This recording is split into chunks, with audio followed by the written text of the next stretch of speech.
Traveling across Asia, you'll see remnants of the past, reminders in the architecture, entertainment, and customs of lands that have been home to some of the oldest empires on record. In this episode, we'll be focusing on one city in particular. It's an area steeped in cultures that overlap and intertwine, which are home to more languages than most people hear in a lifetime. A place where, brick by brick, the city has been built up, destroyed, and built anew.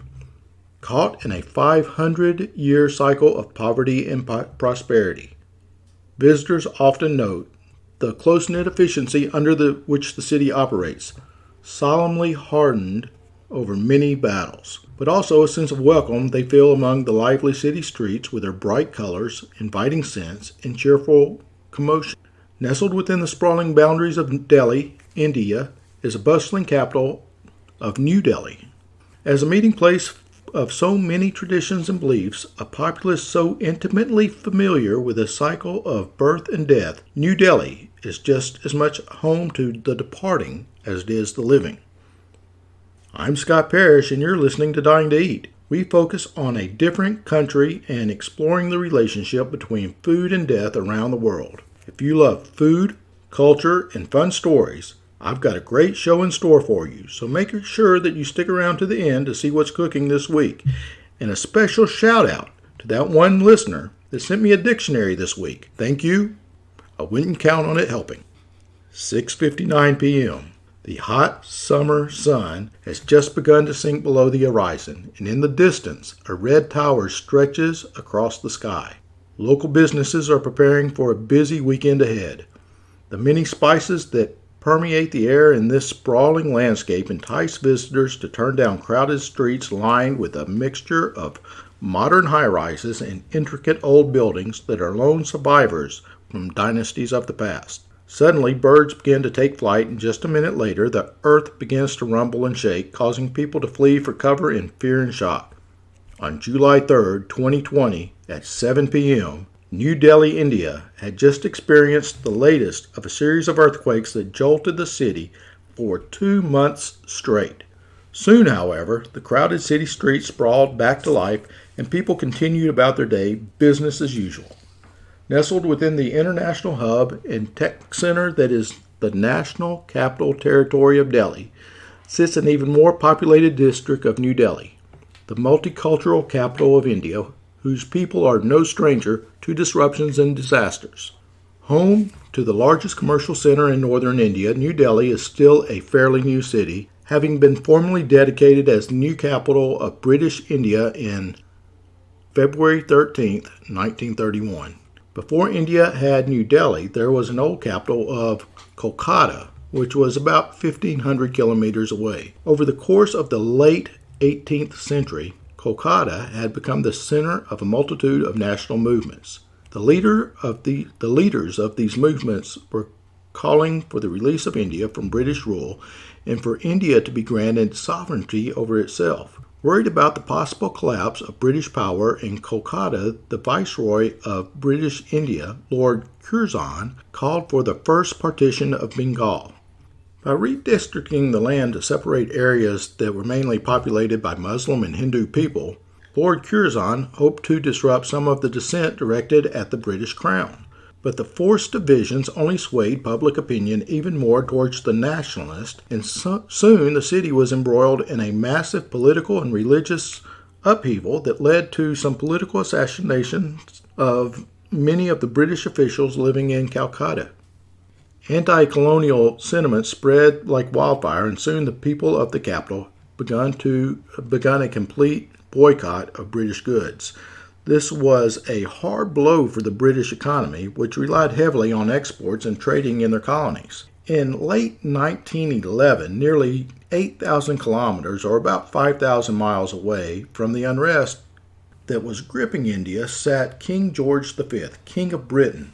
Probably staring at a map of India, he was tasked with the choice of deciding the location of the new capital. Finally, in December of that year, both the King and Queen of Britain settled on a city that had been the seat of some of the most powerful emperors through Indian history as their new headquarters. That was Delhi. The history of the city is old as the epic of Mahabharata. How's that? Wrap your lips around that one. One of the oldest legends in the world. From the Mughals to the Tughlaqs, from Hindu kings to Muslim sultans, the earth that held the city walls had been soaked in blood over the course of the last 5 centuries. When the British colonized India, time seemed to come to a halt in Delhi. No longer were there lavish festivals and royal courts.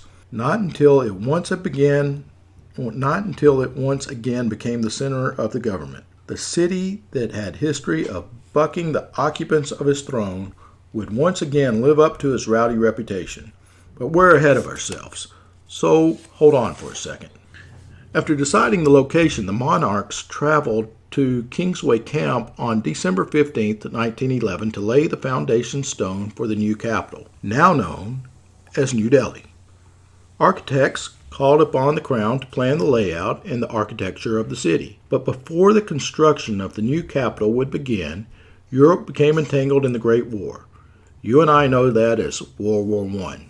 After the war ended, the city could finally be built, and it was finished by February of 1931. For 16 years, New Delhi was the official seat of power for the British India. But 1947 marked another repeat of the cycle in which the city deposed those who occupied her seat, and India became a free nation once again. After India gained independence in 1947, many changes took place in the city of Delhi and the capital of New Delhi. First, New Delhi gained limited autonomy. That's similar to how it's kind of like how Washington, D.C. is autonomous of the U.S., even though the land is situated in parts of Maryland and Virginia. Later in 1966, Delhi was changing from city to Union territory, and it was broken into 8 smaller cities that you can see on a map of Delhi today, with New Delhi being one of them. Many Indian historians called these the 7 cities of Delhi, excluding the formerly British-controlled New Delhi from the list. As each dynasty rose to prominence, they would inevitably desire to create their own headquarters and leave their own mark on the land. Each one was more prestigious than the last. Because of the distinctive architectural features that would remain with each successive reign, the layout of the city itself would change and shift over the centuries. In the modern day, the cityscape is filled with tombs, palaces, fortresses, victory towers, and tech-filled high-rises. This mix of old and new is one of the things that makes New Delhi such a unique place to visit. This mixing pot of architecture has even become clearer in New Delhi since the population of the city jumped after the nation gained its independence. Even as 329,000 people left for the neighboring Pakistan, another 495,000 from the surrounding West Punjab, Sindh, and Northwest frontier poured in. With them came their cultures, their languages, and their various beliefs. But even as the city officials struggled to accommodate this large influx of people, the city itself shifted and tried its best to welcome with open arms. But unlike the surrounding cities, New Delhi was only a few years old and didn't have enough empty buildings for so many people. This forced the refugees to either find shelter in temples, schools, camps, some even in military barracks. Some built wooden shacks along the parks. Eventually, city officials erected 36 permanent rehabilitation districts, which were named after historical figures that represented freedom. Many of these areas still remain and have evolved to reflect the different ethnic groups that now call them home. As one of the most heavily populated cities in the world, with about 26 million people, New Delhi is often cited as one of the most multicultural cities in Asia. The ever-changing culture is embraced by a city that has led to residents calling themselves Diwalis, a term that comes from a phrase that means the place where people with big hearts live. I really kind of like that. The diversity that permeates every corner of New Delhi makes it easy to find your own group of people to surround yourself with. From an array of different faiths such as Buddhism, Hinduism, Islam, Sikhism, and Christianity, to different ethnicities like Pakistani and Punjab, to a whole host of public recreational activities like gaming cafes, sports leagues, and community gardens. The city is full of variety, and there's always something new and interesting to see and experience. While the common language of the people of New Delhi is Hindi, the formal language used for business and government institutes is English. So most people speak at least two languages, and it's not uncommon to meet people that speak three or four very fluently. But with so many people coalescing in one area, there's also a multitude of Creole languages that have been adopted from many different regions in India, just like the Louisiana Creole or the Spanglish in the American South. Here's a side note.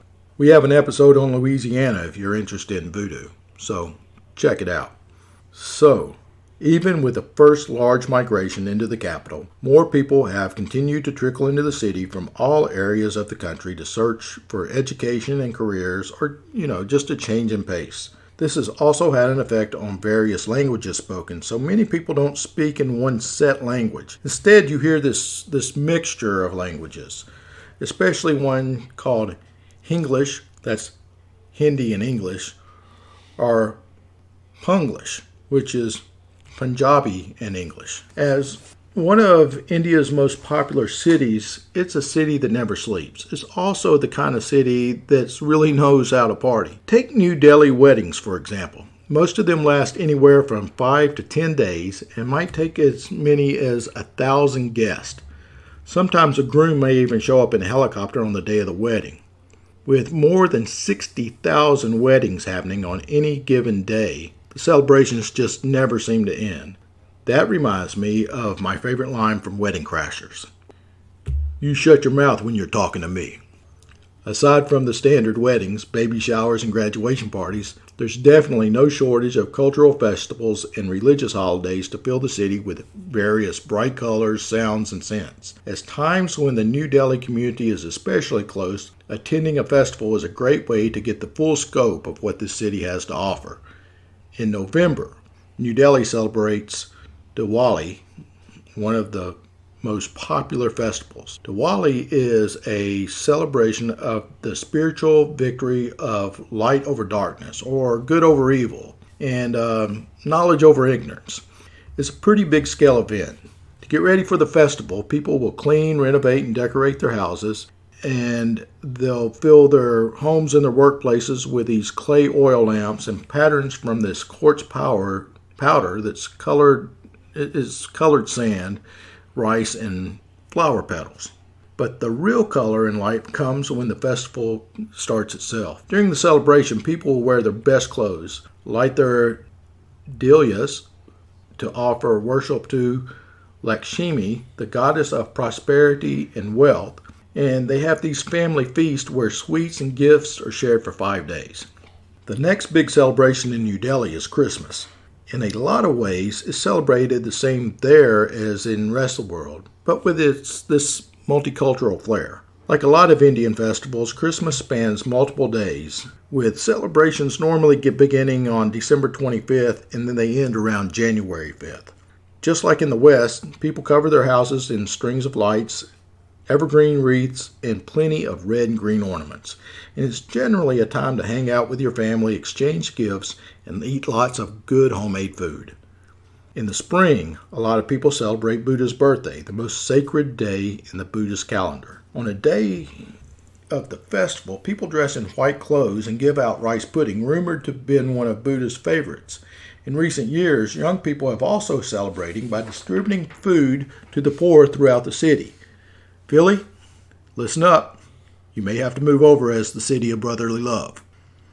No matter what time of the year it is, or where religion or ethnic group is celebrating and where it originated, the words of the Indian Parliament member Shashi Tharoor really summed up the feeling of the city when he says, if America is a melting pot, India is a saucer, a selection of sumptuous dishes in different bowls. Each tastes different and doesn't mix well with the next, but they belong together on the same plate, and they complement each other into making a meal a satisfying repast. That's really something to chew on. Because New Delhi contains so many cultures and religions, there are also a multitude of different funerary traditions and perspectives on death in general. Like weddings and festivals, funerals are a huge part of New Delhi and are typically treated with a lot of cultural fanfare. Since there are too many to really get into, I'm going to give you a quick rundown on how death is handled in the big four groups in that area. That's Buddhism, Hinduism, Islam, and Sikhs. Buddhism is really popular in India, and there are actually 3 different types of Buddhists practicing there. Being in northern India, most practitioners in New Delhi follow the traditions of Tibetan Buddhism, which is the kind that most people in the West think when we think about Buddhism in general.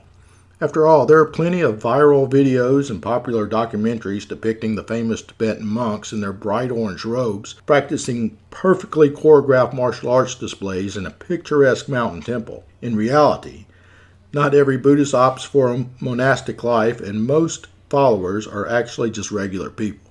When a follower of Tibetan Buddhism is dying, special texts are read to them, similarly to a Catholic priest reading last rites. One popularly cited passage from the Tibetan Book of Dead is, "Hey, noble one, now you have arrived at what is called death. You are going from this world into the beyond. You are not alone. It happens to everyone." It happens to everyone. That's certainly solid advice, and that's pretty good.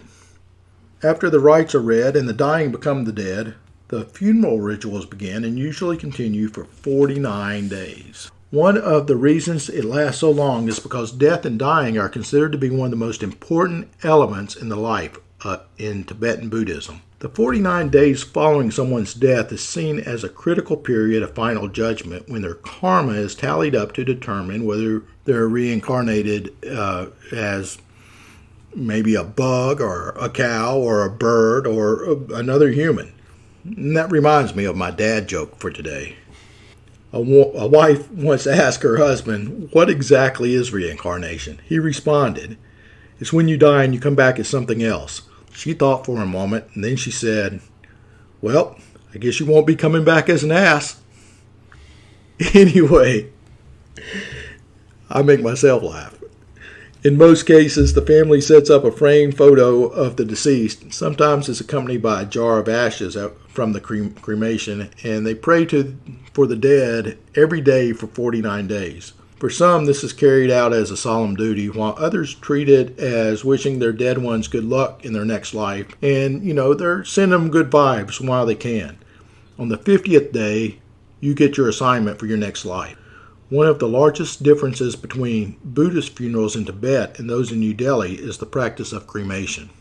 Firewood is scarce in Tibet, so instead of cremating practitioners that would have their bodies are fed to vultures and other wild animals because it's a continuation of the cycle of life.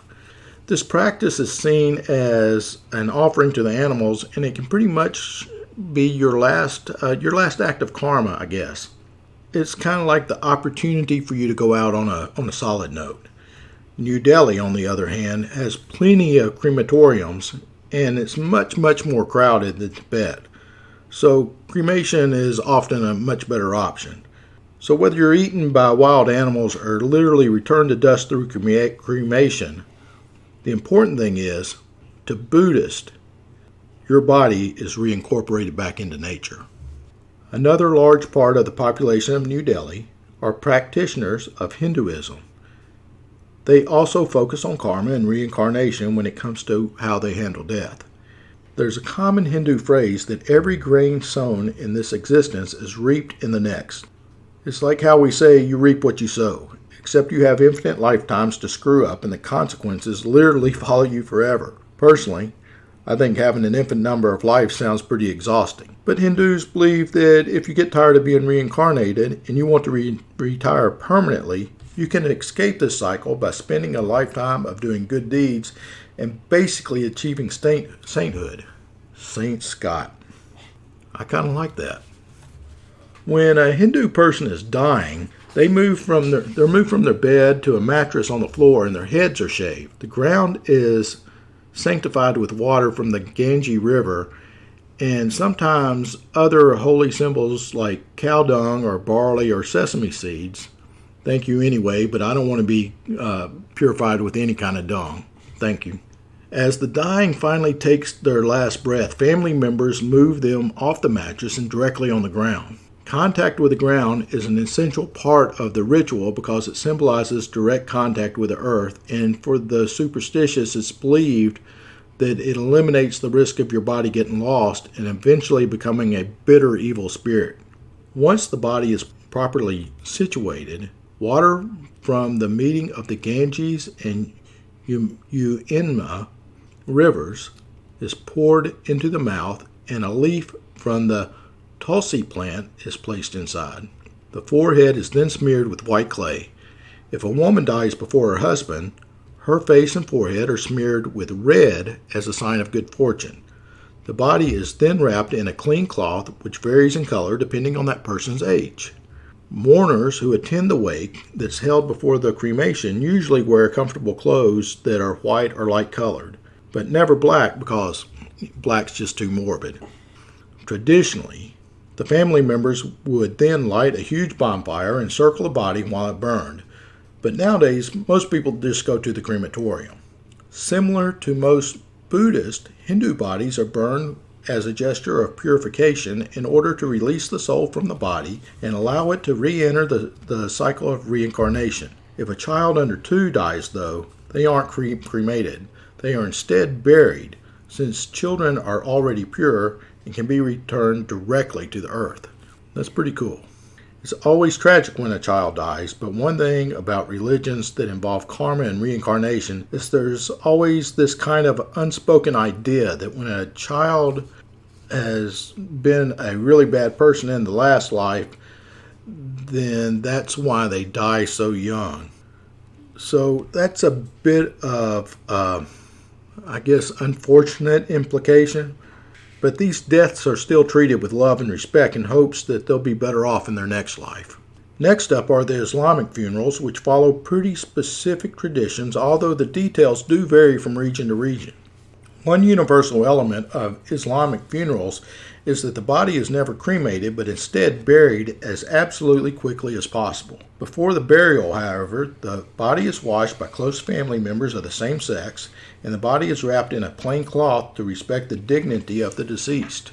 The number of cloths used varies by gender, with men typically being wrapped in 3 layers and women being wrapped in 5. This all takes place within hours of the deceased passing, and the body is kept in this state for several more hours for the wake, as people come and mourn and pass their respects and their condolences on to the family. After family and close friends have had a chance to mourn, the wake is open to members of the community who gather and offer their collective prayers for the dead. Following the prayers, the body is immediately moved to the gravesite. According to tradition, Muslim graves are always dug perpendicular to the holy city of Mecca, so that when the body is placed in the grave on its right side, it's facing Mecca. Traditions are also very clear on the height of the grave markers, indicating that they should be 12 inches from the ground. This really took some thought, I believe, because they don't want someone to accidentally walk over it, and they also don't want it to be so tall that someone can lean on it or sit on it. As the body's lowered into the grave, 3 fist-sized spheres are placed near the body, one under the head, one under the chin, and one under the shoulder by the next of kin. After the burial, the family mourns for 3 days. During this period, the mourners wear plain clothing and avoid anything that might be considered frivolous out of respect for that dead person. Finally, the Sikh funerals. Like Hindus and Buddhists, Sikhs believe in reincarnation and karma and see death as simply another part of the cycle. Because of this, Sikh funerals aren't treated as ceremonies of loss and grief, but instead as celebrations of the soul meeting back up with God before their next life begins. Soon after the person dies, the body is bathed and dressed in their best clean clothing. After all, when you're meeting God, don't you want to look your best? If the deceased was a devout Sikh who's been through the initiation ceremony that functions much the same way that baptism does in Christianity, the religious tokens they carry remain with their body. If the person wasn't, then the family can leave their own tokens for the deceased. Afterwards, the body is surrounded by fresh flowers, And most Sikh funerals include recitals of prayers before and after the body is cremated, although a majority of Sikhs are buried instead for various reasons. Because these funerals have been seen as happy events, it's rare to see attendees displaying their grief publicly. Of course, each of these different approaches to death comes with a host of culinary traditions for the living. For example, guests at Hindi wakes bring flowers instead of food, as eating is considered too much of a distraction, especially since Hindu funerals usually take place within 24 hours of the death. 10 days after the wake, though, they hold another gathering, and visitors bring gifts of fruit for the grieving family, and nowadays it often takes the form of a tasteful chosen gift basket. There's no specific religious symbolism to the fruit itself as far as I can tell, but the fruit is normally relatively expensive and healthy, and it's easy to snack on, so it's really just a nice gesture for the grieving family. This varies a lot depending on the place and the individual family traditions, but Hindus usually avoid meat for a period of time after someone dies, so the fruit is practical as far as diet goes.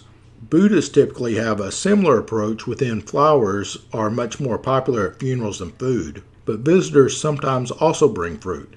Likewise, Sikhs don't have any particular mourning rituals or feast following the funeral, but individual families might have a get-together or their own special traditions. On the complete opposite of the spectrum are Islamic funerals, which in New Delhi at least generally involve an entire day up to a week of feasting and socializing. Although the rest of the funeral is usually pretty structured and focused on the deceased, this post-funeral gathering is much more relaxed and focuses on easing the suffering of the grieving family. It's a time to socialize and reminisce. It's a good way to make sure everyone is at least well fed and they have good company. I have a few Islamic friends, and I can say this for sure. They are extremely hospitable and extremely family oriented. So the immediate family pretty much never cooks during this time, and it's usually considered bad form for the guests to make food at their house. Instead, it's more of a potluck situation where friends and extended family make this hearty home-cooked meal, and then they bring it over, and everyone eats it's like a buffet style where they can sit around and reminisce. As far as actual food served, lamb stews and curries over rice are pretty standard fare. Mansaf, which is completely new to me. I'm sure I've tried it at some point, and I just don't speak enough of the language to know which one it was. It's a common example also. It's baked lamb over rice, bread, nuts, and is covered with this sweet yogurt sauce. Another good example is kidru, which is the slow-cooked chicken and rice dish packed full of delicious, comforting spices. On the sweeter side of things, Muslim funerals often feature desserts like baklava, pastries with honey, nuts, and fruits. The main thing is to pick a crowd-pleasing dish that you can make in big batches and transport and serve and store without a whole lot of trouble. After all that talk about food, I'm glad it's finally time for this week's recipe. Tunde kebabs, and I am dying to eat.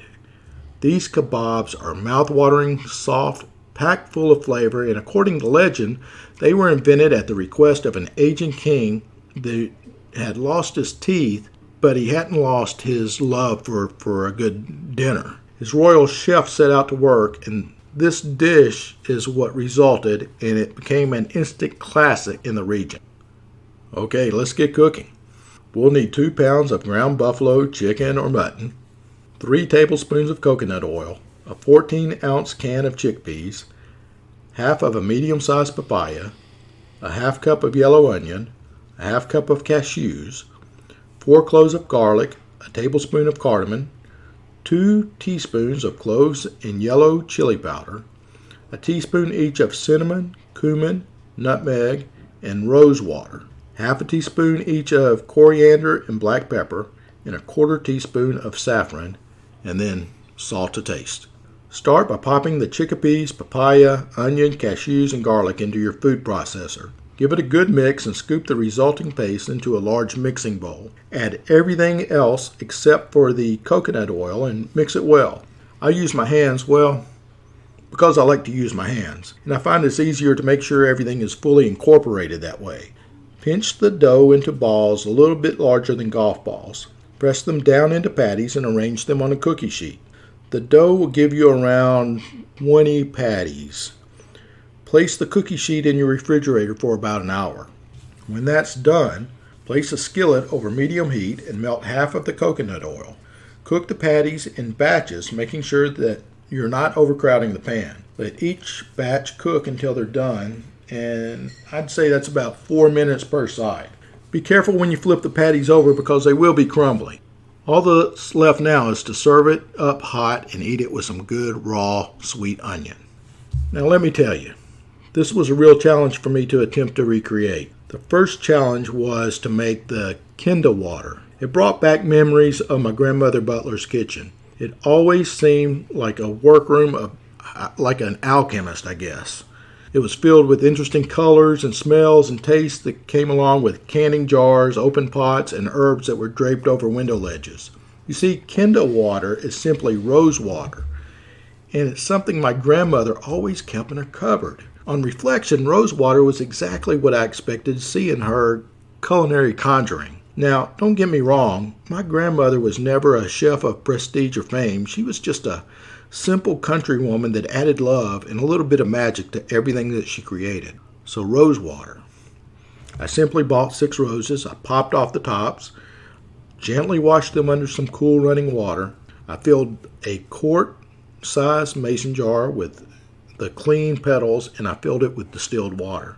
It sat on my counter for about 2 weeks to allow time for the water to pull that soft flavor from the flowers. The second decision for me was determining the protein. While chicken is a viable option, I wanted something that really gave me what I thought it would be like with the flavor from the region. Making this choice was a little bit more challenging with the other 2 options because they're not very common in the U.S. I was pleased to find that my specialty butcher, Wild Fork Foods for y'all Southern Floridians, took care of my needs. By the way, I used bison to substitute for buffalo.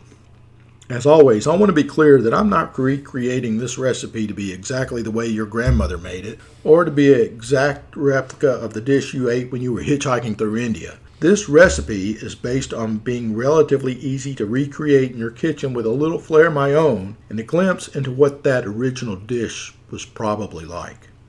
I've been your host, Scott Parish, and I'd like to thank Jeff for listening to Dying to Eat on Apple Podcasts. He said he loves this show and it's a lot of fun. Brother, I can tell you that we're having a good time. This show is made possible by listeners like you, and I really, really do appreciate your support. If you like what you've heard and you'd like to hear more, look out for new episodes every week on your favorite podcast platform. You can also find us on Instagram and Facebook as Dying to Eat Podcast. Make sure to drop us a like and follow the show to stay up to date on your latest episodes. Until next time, stay lively.